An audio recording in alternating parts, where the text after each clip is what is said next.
ოპოზიცია მწვავედა კრიტიკებს ქვეყნის სუვერენიტეტის დაცვის მიზნით შემუშავებულ საკანონმდებლო პაკეტს, რომელსაც პარლამენტმა მხარი მეორე მოსმენით უკვე დაუჭირა. ქართული ოცნების ავტორობით მომზადებულ დოკუმენტში მთავარი ცვლილება გრანტების შესახებ კანონს ეხება. ამასთან კონსტიტუციური ორგანოების არაღიარება სისხლის სამართლის დანაშაული ხდება. ზუსტდება გრანტების განმარტება, დასჯადი ხდება გარე ლობიზმი. გრანტად ჩაითვლება ნებისმიერი პირის მიერ, ნებისმიერი სუბიექტისთვის ფულადი ან ნატურალური სახსრების გადაცემა, რომელიც შესაძლოა გავლენას ახდენდეს ხელისუფლებაზე. ინიციატივის ავტორები განმარტავენ, რომ მიზანი კონსტიტუციური წესრიგის დაცვა და ამ მიმართულებით სამართლებრივი მექანიზმების გაძლიერებაა.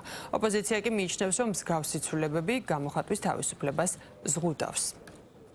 კანონებს ამძიმებენ მანამ სანამ არ მიაღწევენ თავარ მიზანს, ხო? სანამ სამოქალაქო საზოგადოება არ განადგურდება და პოლიტიკური სპექტრიც არ განადგურდება. თუმცა მე დარწმუნებული ვარ, რომ სანამ ამ მიზანს მიაღწევენ, ამ კანონების შეწყვეტა მოუწევთ, იმიტომ რომ ამ რეჟიმის დემონტაჟი მოხდება. ეს კანონები არის შეუთავსებელი საქართველოში ხალხის თავარ დაკვეთასთან. ეს არის დემოკრატიული საზოგადოება და მათ სურთ, რომ ამ კანონების მიხედვით და შედეგად აღარ არსებობდეს დამოუკიდებელი, ოპოზიციურად, კრიტიკულად განწყობილი არც ერთი ტიპის ორგანიზაცია. გამჭვირვალობის საწინააღმდეგო არაფერი ქონდა და არც დღეს გვაქვს, მაგრამ დღეს დავწმუნდით უკვე ყველა იმაში, რომ ოცნებას არ სურს რეალურად გამჭვირვალობის პრობლემის მოგვარება. მათ სურთ ყველაფრის ფასად განსხვავებული აზრის ჩახშობის ფასად, არასამთავრობო სექტორის სამოქალაქო საზოგადოების მოგუდვის ფასად და ზოგადად ავტოკრატიული რეჟიმის გამყარების ფასად და დემოკრატიის სრული უკუსლის ფასად, აი ამ ყველაფრის ფასად შეინარჩუნოს ძალაუფლება. ეს არის ოცნების მთავარი მიზანი და არანაირი კეთილშობილური მიზნები, როგორიც არის გამჭვირვალობა და სუვერენიტეტის დაცვა, მათ არ ამოძრავებთ.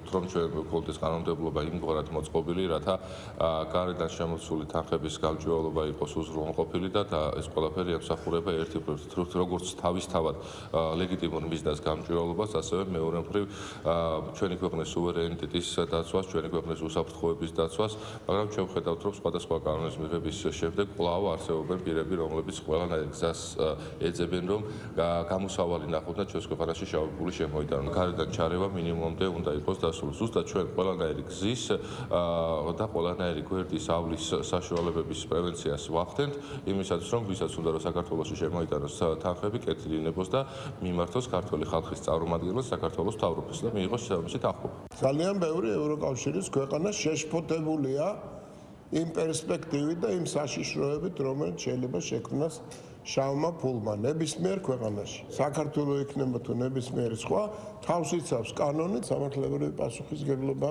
მოუწევს ნებისმიერს, ვისი ქმედებებიც დაპირისპირებული იქნება იმ პრინციპთან, რასაც ნებისმიერი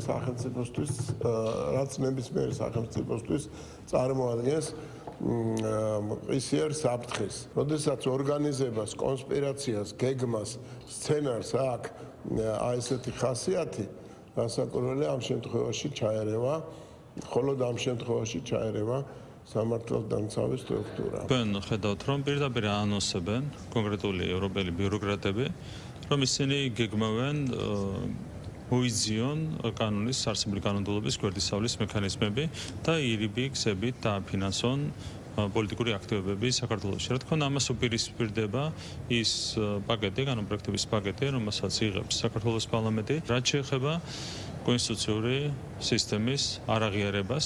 ესეც არის დაკავშირებული პირდაპირ ჩვენს ეროვნულ ინტერესებთან, კონსტიტუციის დაცვის ინტერესთან. თქვენ იცით, რომ არის 5 სახელმწიფო, კიდევ ერთხელ მინდა ეს გავიმეორო, რომელიც არ აღიარებს საქართველოს ტერიტორიების 20%-ზე ჩვენი ხელისუფლების იურისდიქციას და ქვეყნის შიგნით არიან ძალები, ესენიც არიან თან გარედან წაქეზებული ძალები და გარედან კოორდინირებული ძალები, რომლებიც არა 20%-ზე, რამაც ქვეყნის ტერიტორიის 100%-ზე არ აღიარებენ საქართველოს ხელისუფლების იურისდიქციას. რა თქმა უნდა, ეს არის ეროვნული გამოწვევა, რასაც უნდა დაუპირისპირდეს კანონმდებლობა.